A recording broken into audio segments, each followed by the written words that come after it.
Mayday, catástrofes aéreas. Esta es una historia verdadera. Está basada en grabaciones de la cabina de pilotaje y narraciones de testigos.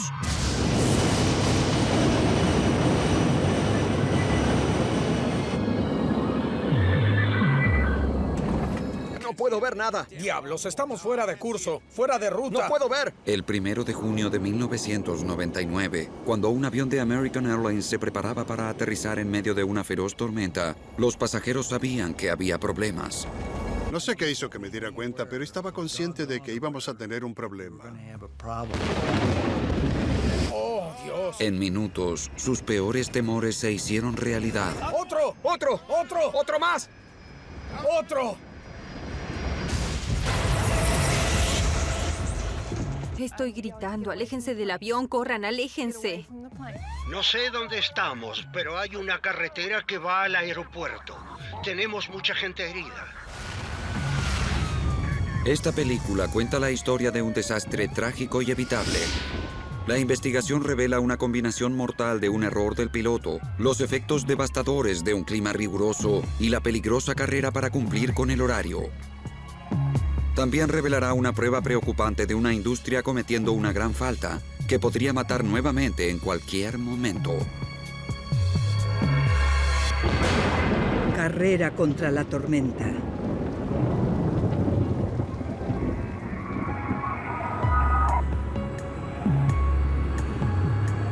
A pesar de las aeronaves confiables y los entrenamientos extensos, las aerolíneas modernas y su tripulación se enfrentan a presiones sin precedentes. La competencia intensiva de la industria demanda que todo el sistema, desde los planificadores de vuelo hasta los pilotos, sean eficientes y puntuales. El estrés que esto produce jugará un papel principal en la pérdida del vuelo 1420. Preparados para una emergencia. Para un gran operador como American Airlines, las presiones comienzan con la compleja tarea de programar su amplia flota. Los despachantes dirigen los aviones alrededor del mundo en una danza cuidadosamente coreografiada.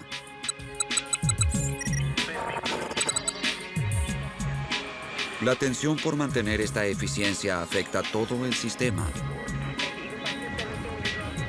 Por supuesto, la competencia se volvió muy intensa. Mucha presión de los despachantes, pilotos, auxiliares de vuelo y básicamente toda la infraestructura para cumplir la misión y ganar dinero. Se hacen todos los esfuerzos para asegurar que nada desorganice estos frágiles programas. Pero existe una variable que ninguna aerolínea puede controlar: el clima.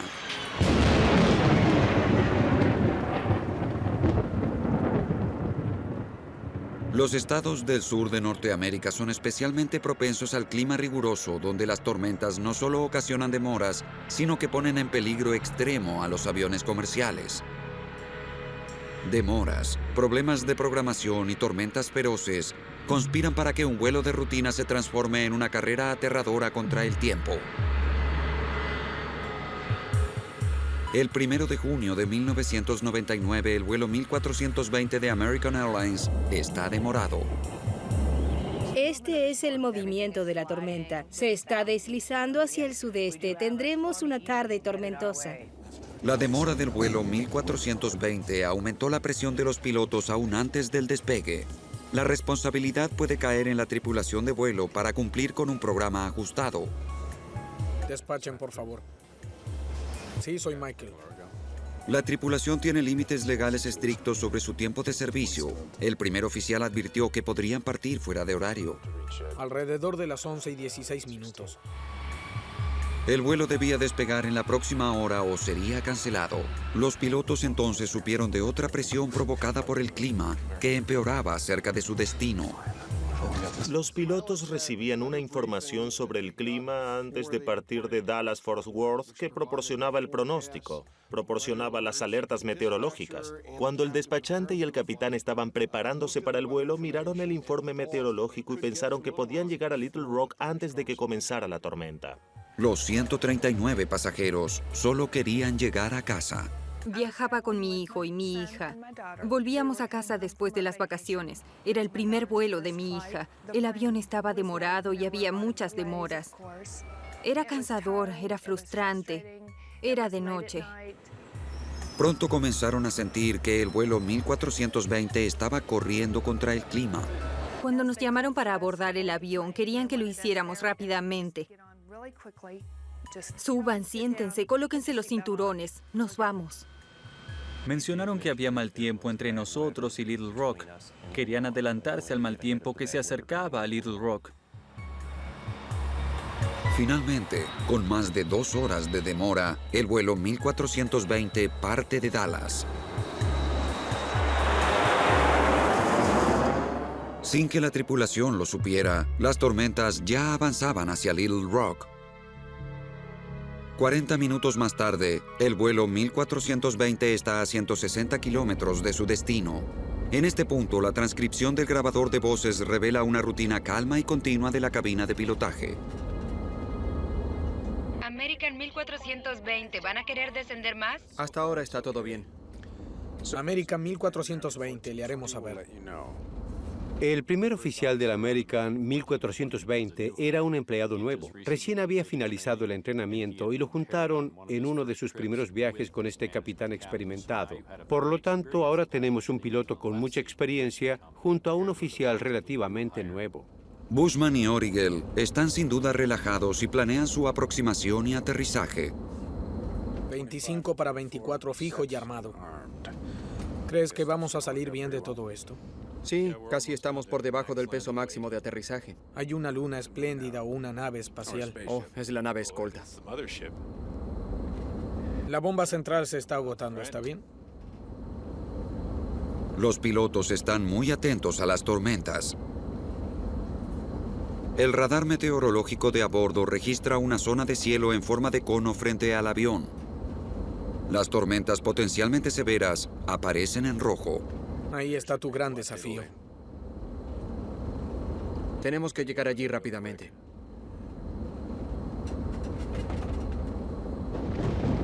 No me gusta. Hay relámpagos. Así es. El despachante de American Airlines emitió una actualización del aspecto y la formación de las tormentas. En este momento en el radar se ve una amplia zona libre a Little Rock. Las tormentas están a la izquierda y a la derecha y Little Rock está en el claro. Las tormentas están moviéndose al este-noroeste hacia Little Rock y pueden ser un factor para nuestro arribo. Sugiero apresurar nuestro arribo. El despachante le dio a la tripulación la información meteorológica. A él le parecía que habría una abertura, o como él lo llamó, pista de bowling, donde tenían 2 tipos de tormentas o 2 tormentas con una abertura entre ellas. Y que si la tripulación apuraba su viaje a Little Rock, probablemente podía pasar por esa abertura antes de que las 2 tormentas se juntaran. Pero a medida que desciende el vuelo 1420, el plan para vencer a las tormentas estará seriamente equivocado. Los pilotos no advierten que las paredes de la pista de bowling se están cerrando.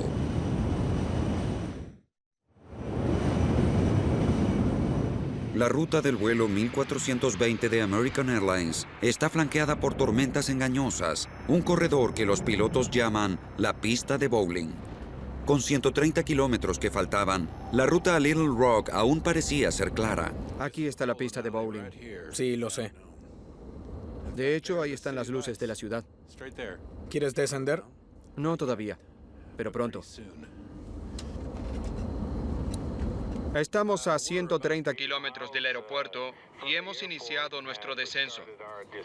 Realmente tienen una exhibición de luces al costado de la aeronave y estaremos pasando cerca de ellas en nuestro camino a Little Rock. Fue un placer tenerlos a bordo en nuestro corto viaje y quisiera tener la oportunidad de agradecerles por volar con American Airlines. Los relámpagos parecían estar a ambos lados del avión, iluminaban el interior del avión. Muy rápidos. Relámpagos explosivos que eran muy alarmantes. Sentíamos temor. Hubo una exhibición de luz afuera, a la izquierda, que normalmente no se señala. Si se pasa por el Gran Cañón, sí, pero no un espectáculo de relámpagos.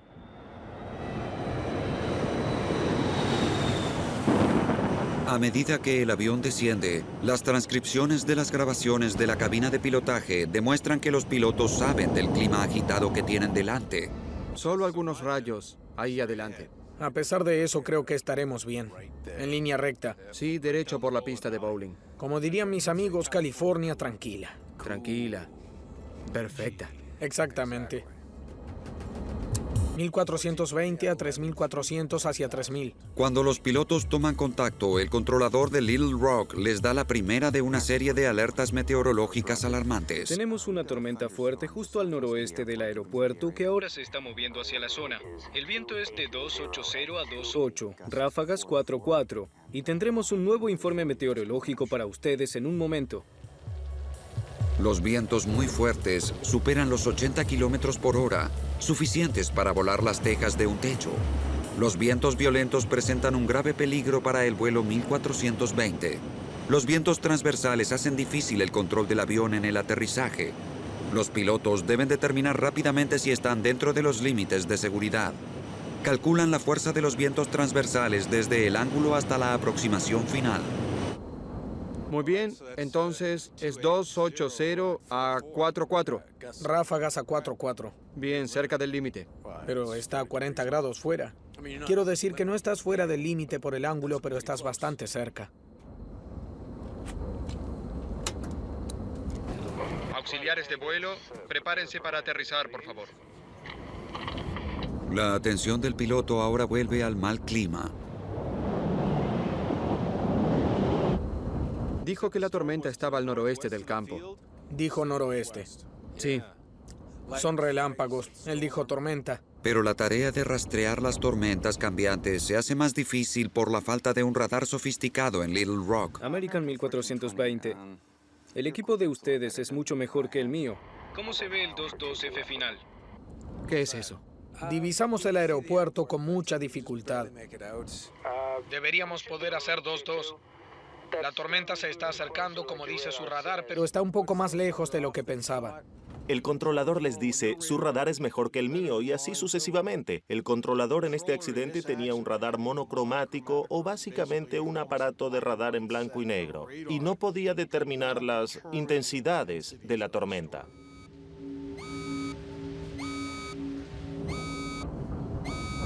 El controlador comunica malas noticias. El viento cortante es un cambio repentino de la dirección del viento en una corta distancia.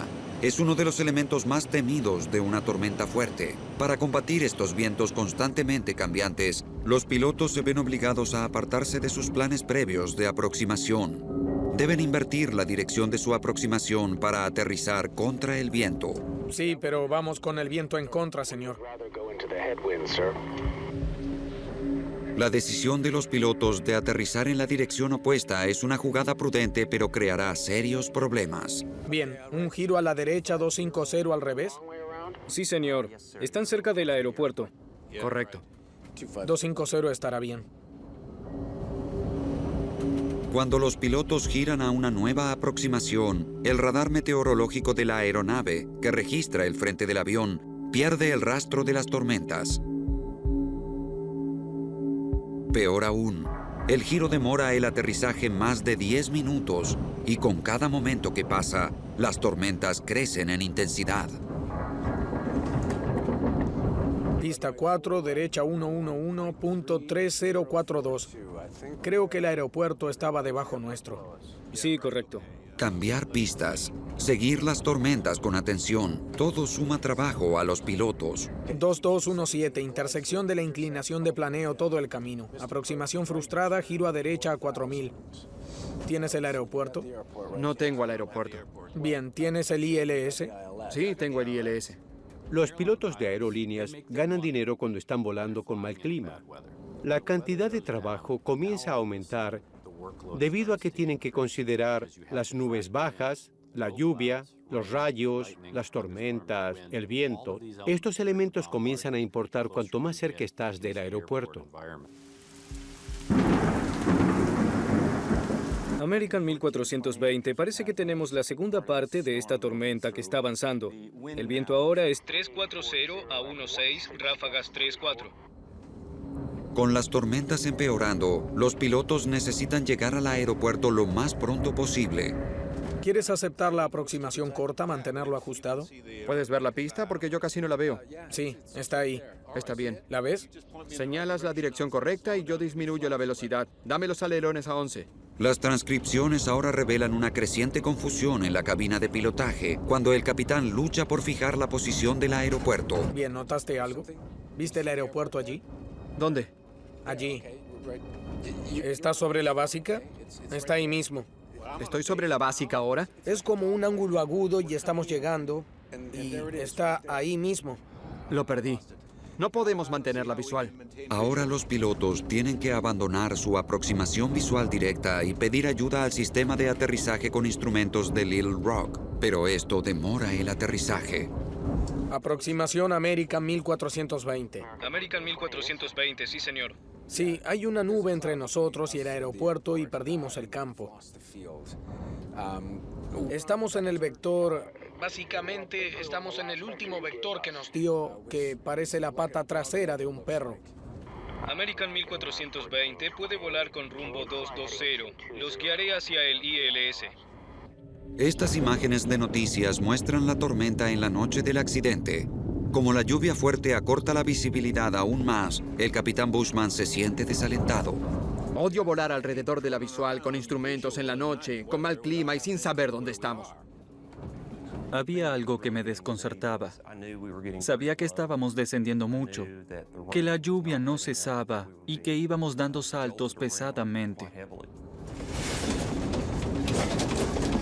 Mira cómo vamos directo a la tormenta. Bien. Aproximación American 1420. Sé que están haciendo lo mejor que pueden, señor. Nos estamos acercando a la tormenta. Seguiremos sus indicaciones. El avión estaba bamboleándose al punto de que era muy inestable. No sé qué hizo que me diera cuenta, pero era consciente de que tendríamos un problema. No sé cómo ocurrió esto. A medida que el vuelo 1420 se alinea para la aproximación final, entra en el centro de una tormenta. La crisis para el vuelo 1420 sería aún peor.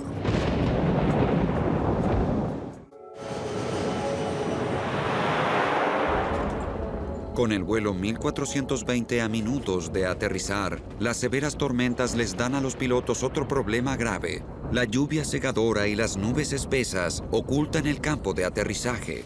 La visibilidad en la pista, conocida como RBR, está apenas sobre el valor límite de 730 metros. Vamos directo hacia allí.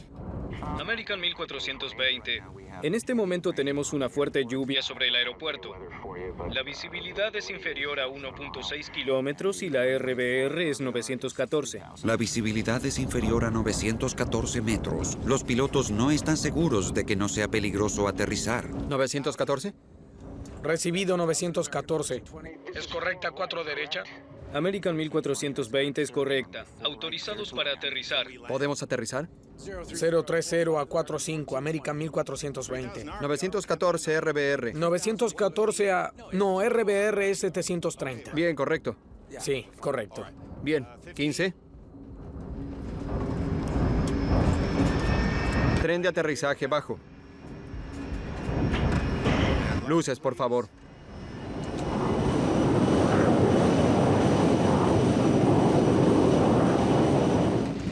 A medida que descendíamos, lo hacíamos entre una nube negra muy oscura. La lluvia parecía caer en forma horizontal. Afuera estaba tan ventoso que el avión se balanceaba. Nunca había hecho esto. Me puse el cinturón muy ajustado, de un modo casi incómodo, y estaba tan preocupado como para ponerme los zapatos y estar listo para irme. Había algo que me ponía nervioso. Los vientos transversales están por encima del límite. Los pilotos podrían desviarse a otro aeropuerto, pero no lo hacen aunque el clima empeora. Alerta de vientos cortantes. Campo central, viento 350 a 32, ráfagas 45 norte límite, viento 310 a 29. Norte este límite, viento 320 a 32. Las sacudidas parecían ser las más fuertes que jamás sentí. Se podía decir que los centros de las tormentas estaban extremadamente cerca del avión. Yo decía, si trata de aterrizar con este clima, nos vamos a estrellar. Alerones 28. Agrégale 20. La visibilidad cae drásticamente por debajo del límite. American 1420. RBR en la pista 4 derecha es ahora 487. Diablos. Los pilotos están confundidos. Bajo presión, comienzan a cometer errores. No puedo ver nada. Estoy buscando 460. Ahí está. No podía ver nada. El viento movía el avión de un modo muy violento. Había viento transversal y tenía miedo de que fuéramos a aterrizar sobre un ala. ¿Quieres alerones a 40? Sí, ya lo dije. Sabía por la forma en que estaba manejando el avión y los ruidos de los motores que estaba tratando de alinearlo para la pista. No la veía, pero sabía que estábamos cerca y seguía pensando, ¿dónde está la pista? 300 metros, 20, 40, 40. Aterriza. Esto es un revuelto de gusanos. El viento es 330 a 28. Voy a quedarme un poco por encima de este. La pista está a tu derecha. ¿La tienes? No. Tengo la pista a la vista. La tengo. Quédate donde estás. La tengo. En ese momento la mayoría de la gente en el avión se estaba asegurando bien. Miré hacia atrás y estaban rígidos. Sospechaba lo peor, realmente. Era posible que no aterrizáramos.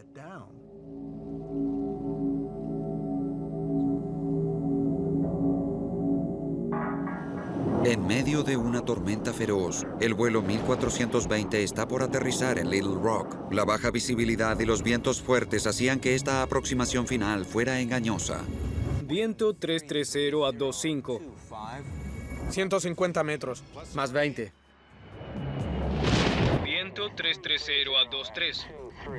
Diablos, estamos fuera de curso. No puedo verla. Fuera de ruta. No puedo ver nada. ¿La tienes? La tengo.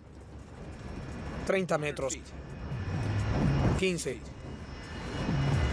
12. 9. 6. 3.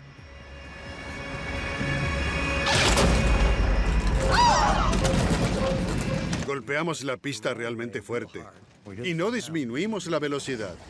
Nos estamos deslizando. ¡Oh, no! Aún estábamos yendo muy rápido y en ese momento pensé, estamos muertos.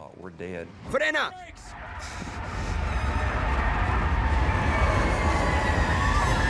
¡Oh, Dios! Era un verdadero caos. Era aterrador. Literalmente aterrador. ¡Otro más! ¡Otro más! ¡Otro más!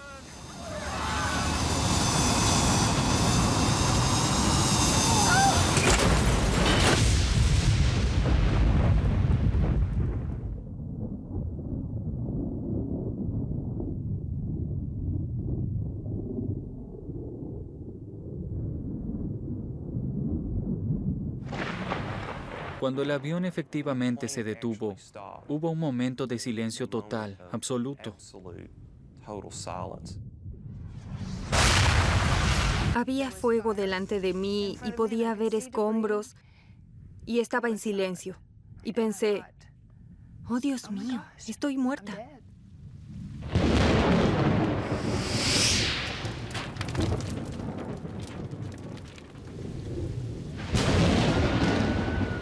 En esos minutos escuché un pequeño grito y escuché que aumentaba y aumentaba y aumentaba, como si estuviera con un megáfono y me golpeó. Era mi hija y yo estaba igual. Bien, tenemos que salir de aquí, tenemos que hacer algo. Los pasajeros luchaban por salir antes de que el fuego tomara toda la cabina. Yo tenía un hombro dislocado y costillas rotas. Y me pasaba toda clase de cosas, pero no sentía nada. Solo quería salir. No iba a morir allí. Salí del avión probablemente en 10 segundos. Estaba como en una guerra. Estoy gritando, sal del avión, corre, aléjate del avión, vamos, vamos.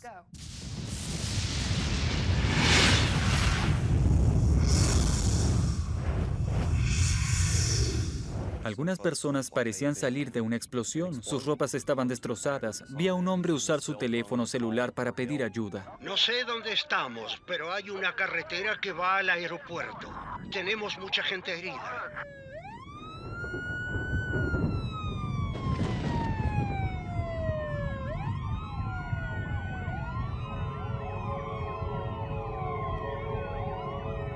Viajando a más de 160 kilómetros por hora, la aeronave siguió hasta el final de la pista. hizo un surco en un terraplén de casi 8 metros y embistió un andén de acero.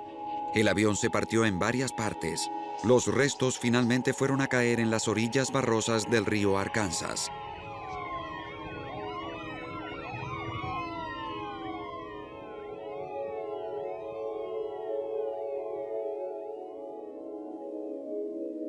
Diez pasajeros murieron. El capitán Bushman murió instantáneamente cuando el andén de acero se incrustó en la cabina de pilotaje. Fue una pena que no pudiera. Realmente una pena que no pudiera salvar a más personas. Es la peor pesadilla que tengo.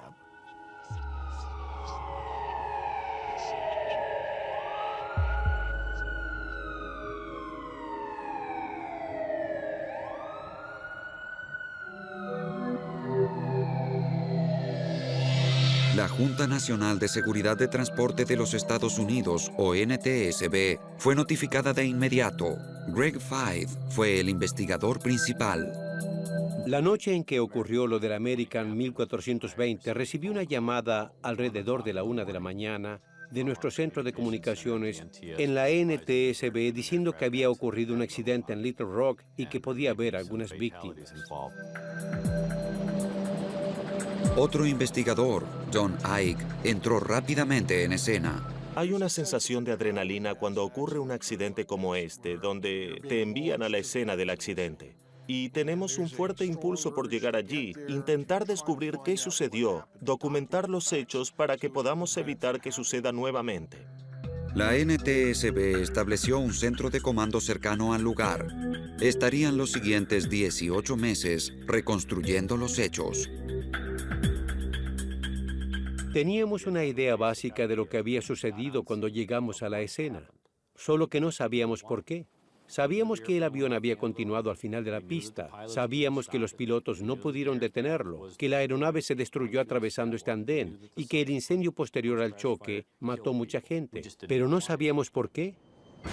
La NTSB trabajó hacia atrás desde el momento del impacto, juntando todas las secuencias de los hechos desde la aproximación final hasta Dallas-Fort Worth. La primera pregunta para los investigadores era por qué los pilotos no habían podido detener el avión. El análisis de las huellas de los neumáticos que dejó el avión al deslizarse mostraba una pérdida total de control después de tocar tierra. Cuando miras el ancho de esas huellas de neumáticos, compruebas que el avión no estaba yendo en línea recta. De hecho, estaba deslizándose de costado. Aquí tenemos una máquina que pesa unas 60 toneladas, que tiene 100 o más personas a bordo y que se desliza en forma descontrolada fuera de la pista. Algo había andado terriblemente mal en el aterrizaje y los investigadores querían saber por qué. Interrogaron a los sobrevivientes del vuelo 1420, quienes proporcionarían una pista extremadamente importante.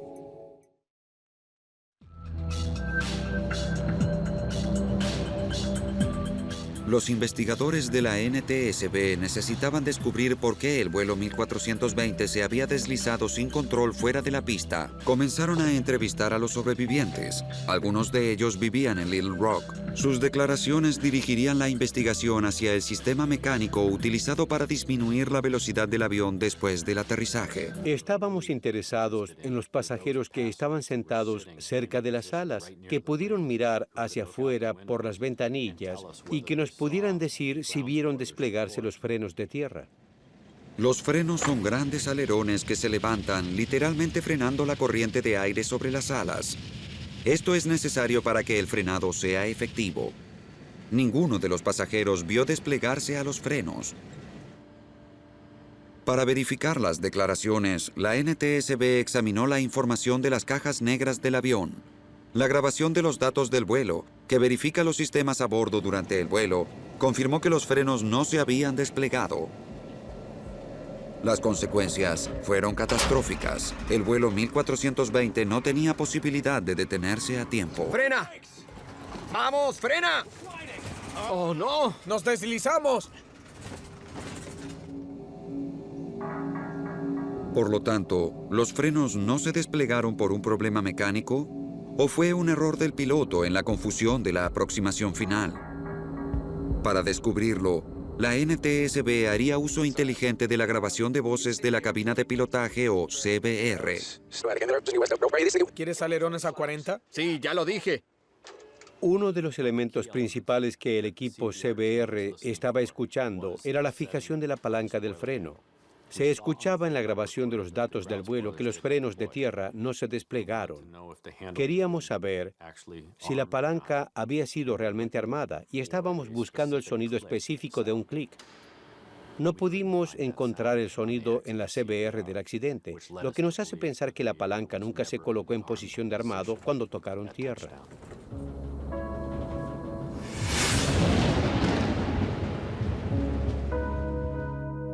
El piloto estaba tan ocupado en la cabina de pilotaje que simplemente olvidó armar los frenos. Si se hubieran desplegado, la aeronave MD-80 podría haber corrido rápidamente por la pista, pero se hubiera detenido antes de golpear el andén. Los pilotos cometieron errores serios y, por último, fatales. Pero los investigadores querían saber por qué. Sospechaban que las presiones anteriores en el vuelo los habían llevado a estos errores. Ellos desviaron su atención al clima. Para nosotros era claro que al momento del accidente el clima de la zona era riguroso. ¿Cómo influyó esto? Era una de las cosas que teníamos que tratar de descubrir, colocando las imágenes del radar en las observaciones. Tratando de colocar todo junto, por supuesto, llevaría semanas tener esta información lista. La NTSB quería saber el papel que había desempeñado el clima en el accidente y si los pilotos eran conscientes de los peligros. Mira cómo vamos directo a la tormenta. Una de las preocupaciones que tienen todos los pilotos cuando están tratando de aterrizar una aeronave es, por supuesto, asegurarse de que los vientos transversales que puedan experimentar no excedan la capacidad de ellos o de la aeronave. Ahora los vientos 350 a 30, ráfagas 45. ¿Podemos aterrizar? La tripulación de este vuelo en particular tenía una limitación no impuesta por ellos, sino por la empresa, y era que no se les permitía exceder el viento cruzado de 10 nudos en una pista húmeda. Las limitaciones de los vientos cruzados están claramente establecidas en el manual operativo. Estaban volando más allá de los límites. Esto es un revuelto de gusanos. Hay una pista a tu derecha, ¿la tienes? No. Esta animación muestra el efecto de los vientos que obligaron al capitán a hacer las últimas maniobras desesperadas. Los vientos definitivamente golpearon el vuelo. Si miran la animación, podrán ver su pelea contra los vientos. Aterrizamos. ¡Frena! ¡Otro más! ¡Otro más! ¡Otro Cuando más! comienzas a hablar de la pista mojada, las tormentas fuertes, no es bueno. Pero ¿conocían los pilotos del vuelo 1420 los peligros que se presentaban por el clima? Para la NTSB, los peligros de las tormentas fuertes eran demasiado claros. En 1994, un DC-9 de la US Air fue víctima de un viento cortante en Carolina del Norte. El avión entró en pérdida a los 76 metros y cayó. Un Delta TriStar se estrelló después de estar volando con el más severo viento cortante que creó una aspiración de aire intensa. Entonces, la tripulación del vuelo 1420 ¿debería haber abortado la aproximación? Hay una pista, hay dos pistas. Sí, lo sé. Veo que la perdemos. No veo cómo podemos mantenerla visual. La animación del clima de la NTSB cubre la trayectoria de la aeronave con imágenes de la tormenta del radar en tierra. Bushman y Origel aterrizaron con una lluvia torrencial y granizo y con vientos de 80 kilómetros por hora. Basados en la información que teníamos del radar meteorológico de la base en tierra, la tripulación del vuelo del 1420 debería haber visto la mayor parte de la tormenta. Deberían haber estado viendo el borde principal volviéndose verde, cambiando rápidamente a amarillo y a rojo brillante. No veo nada. Buscando un 460. A medida que avanzaban sobre Little Rock, comenzaron a describir el mal clima, no solo en el radar de a bordo, sino que podían ver por la ventanilla relámpagos. Y una de las manifestaciones claves que hace este capitán, que resume básicamente todo el vuelo, fue cuando dijo: odio volar alrededor de la visual con instrumentos en la noche, con mal clima y sin saber dónde estamos. Odio volar con instrumentos en la noche cuando no sé dónde estoy. Esa fue una manifestación clave. Fue en ese punto, con un capitán con 10.000 horas de experiencia, que debían haber abandonado la aproximación a Little Rock e ir a un alternativo o volver a Dallas. Pero manifestarse de ese modo y luego continuar aproximándose al aeropuerto donde estaba avanzando una tormenta fuerte es la receta para el desastre. Pero los pilotos no eran los únicos a quienes se debía criticar duramente. A medida que la investigación continuaba, la política de vuelo de American Airlines se sometería a presión y se descubriría un gran escándalo laboral. Durante meses después del choque del vuelo 1420, la NTSB ahondó en las circunstancias que rodearon al accidente de Little Rock. La pregunta era, ¿quién tomaría la responsabilidad?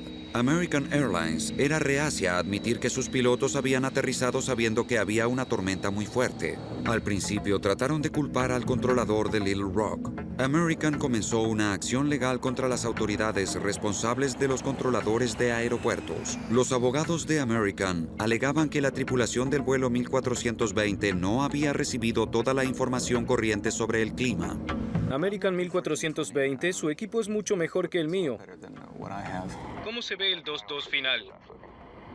Pero después de entrevistar al controlador en Little Rock, los investigadores no estaban convencidos. Es muy poco probable que la tripulación de vuelo no estuviera lo suficientemente informada de la naturaleza y de la severidad del clima. No solo en curso, sino, por supuesto, durante el descenso en Little Rock. La atención volvió a los pilotos.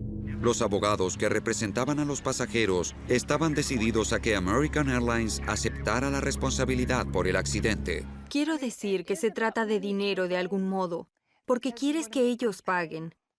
Ya que vi las cartas que respondían a mis abogados, minimizando por lo que habíamos pasado, minimizando las quemaduras y cortaduras de mi hija, los efectos psicológicos que tuvo en mi hijo de 15 años, en mi hija y en mí. Simplemente simplificando todo. Por eso queremos encontrar un modo de herirlos. René Salmans y muchos otros sobrevivientes estuvieron presentes en las audiencias públicas de la NTSB 8 meses después del desastre. Con el capitán muerto, el copiloto fue el primero en declarar. A medida que nos acercábamos al final de la pista, pude ver las luces y supe que íbamos a continuar deslizándonos. Todo lo que pensé era que el tren de aterrizaje se rompería y de pronto sentí el impacto. Seguí la investigación lo más cerca que pude. Por supuesto, quería saber qué sucedió. Fui a todas las audiencias de la NTSB. Estaba enfurecida. Estaba desesperada. Para mí no hicieron las preguntas correctas. Yo quería preguntarle qué estaban pensando, por qué jugaron con nuestras vidas. El testimonio del copiloto era altamente controvertido. En su relato de los momentos finales del vuelo, afirma haberle sugerido al capitán abortar la aproximación. ¿Quién puede pedir abortar la aproximación? Cualquier piloto. ¿Pidió volver a salir en algún momento? Sí, señor, lo hice. Luego de revisar la cinta, se puede oír claramente el volver y el salir. Parece que él habló al mismo tiempo que yo. Lo miré y entonces volvió nuevamente a su curso. Pero cuando los especialistas de la NTSB estudiaron las cintas de la cabina de pilotaje, no escucharon esta afirmación. Estamos fuera de curso. No puedo verlo. ¡Fuera de ruta! Aun cuando mantuvo esa declaración, nunca pudimos confirmarla. Eso llevó a un descubrimiento polémico, porque no estábamos realmente seguros si eso había sucedido o no. La NTSB fue dura con el copiloto, pero el entrenamiento de American Airlines también era culpable. Greg Feith puso en el estrado al gerente de American Airlines. ¿Cuáles eran las reglas para los pilotos que vuelan cerca de tormentas fuertes? Cuando contestó la pregunta, básicamente respondió que él no quería que sus pilotos volaran con ese tipo de clima. A nuestros pilotos se les prohíbe entrar o partir del área terminal con tormentas de mucha actividad. Para la NTSB, esta política no estaba bien definida. Esa es una exigencia muy subjetiva para un piloto. Los pilotos necesitan términos, se les deben fijar límites. Si hay actividad convectora, es decir, actividad de tormentas fuertes, que está a 9 kilómetros del aeropuerto, hay relámpagos, hay vientos cortantes, no vayan allí.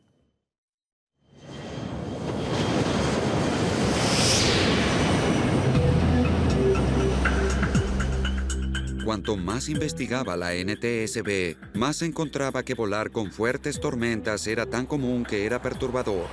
La prueba extraordinaria que daban las audiencias revelaron que el problema era de alcance laboral.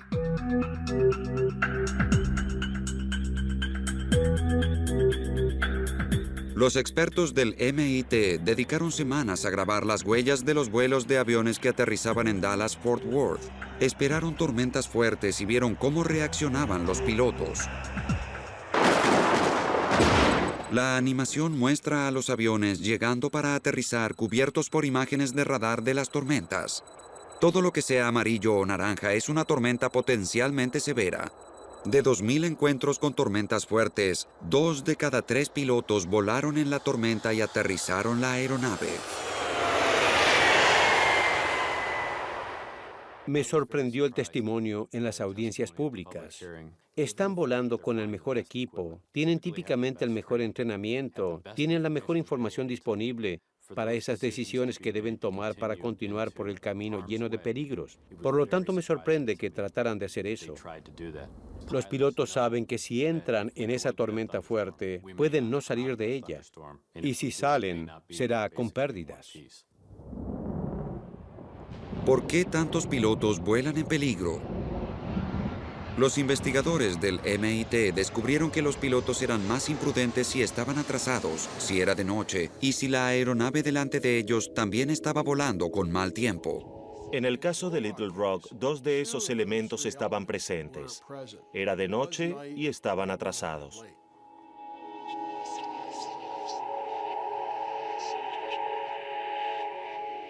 La investigación del MIT era una prueba estremecedora de que el choque en Little Rock era parte de un problema más grande. No vemos una mejora importante, para decirlo en modo contundente. Hay un tiempo limitado para el entrenamiento. El clima era una parte significativa que arma la escena del accidente. Nosotros no perdonamos ninguna operación que sea dirigida en ese clima. Existía un peligro por el clima riguroso y debió haber sido suspendida. Es decir, ninguna operación. Las causas fundamentales del choque del vuelo 1420 fueron aún más profundas. ¿Por qué los pilotos estaban tan decididos a aterrizar? Greg Feith encontró la respuesta en Dallas-Fort Worth aún antes de que el avión despegara. Encontró señales de la condición mortal en aviación conocida como llegar no importa cómo. Seguramente hubo un sentido de llegar no importa cómo. La tripulación de vuelo sabía que estaban cumpliendo un día de tareas de 14 horas. El aeropuerto estaba allí. Intentaron cumplir la misión. Los pilotos están orientados con un objetivo. Nosotros estamos orientados con una misión. Vamos a tratar de cumplir con la misión. Algunas veces cumpliremos esa misión, pero algunas veces vamos tan lejos que no podemos salir. No tenemos más opciones. Las presiones de llegar no importa cómo desataron una serie de errores fatales y juicios cerrados. Buscando un 460. Al final de un largo día, corriendo para vencer a las tormentas y llevar a los pasajeros a sus destinos, la tripulación del vuelo 1420 cometió un error básico que costó la vida a 11 personas. Olvidaron armar los frenos. Estaban tan ocupados tratando de hacer aterrizar al avión que se olvidaron de hacer lo que necesitaban. Después del accidente, American Airlines cambió los procedimientos de la lista de verificación.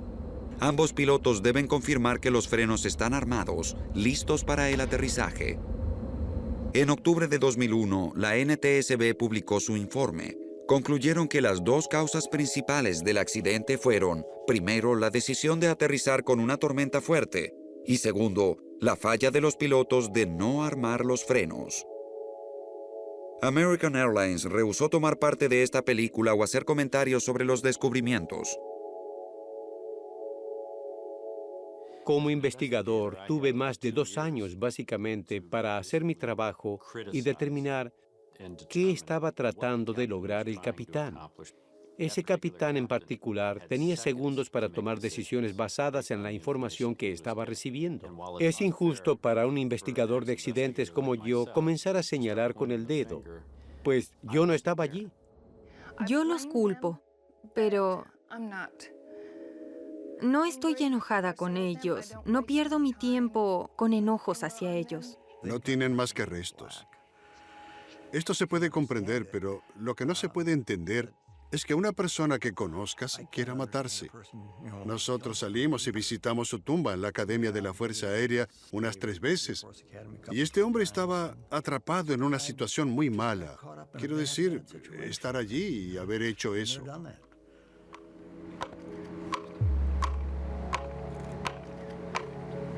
Un año después del accidente, los sobrevivientes del vuelo 1420 se reunieron en el lugar para recordar a aquellos que murieron. Para los pasajeros sobrevivientes, los efectos son duraderos y profundos. Nosotros como familia trabajamos duro para sobrellevar esto. Tuvimos largas conversaciones y esto nos distanció de muchas relaciones. Descubres quiénes son tus verdaderos amigos. No puedo hacer lo suficiente para mitigar lo que ocurrió con las personas en el avión. La vida es algo precioso. Y definitivamente estamos aquí por un corto periodo. De pronto tu vida parece durar cerca de 1 segundo y medio. La gente me pregunta si estoy bien. Bien, no lo estoy. No lo estoy. Nunca estaré bien. ¿Qué es eso de estar bien? Somos diferentes. Encárgate de ello. Quiero decir, estaremos de ese modo. Cuando Adam, Samantha y yo estábamos en el hospital, nos levantamos y miramos por la ventana y no podíamos creer que la vida continuaba. No podíamos creer que había automóviles en la calle y que era un día soleado y que todo seguía igual porque para nosotros la vida se detuvo.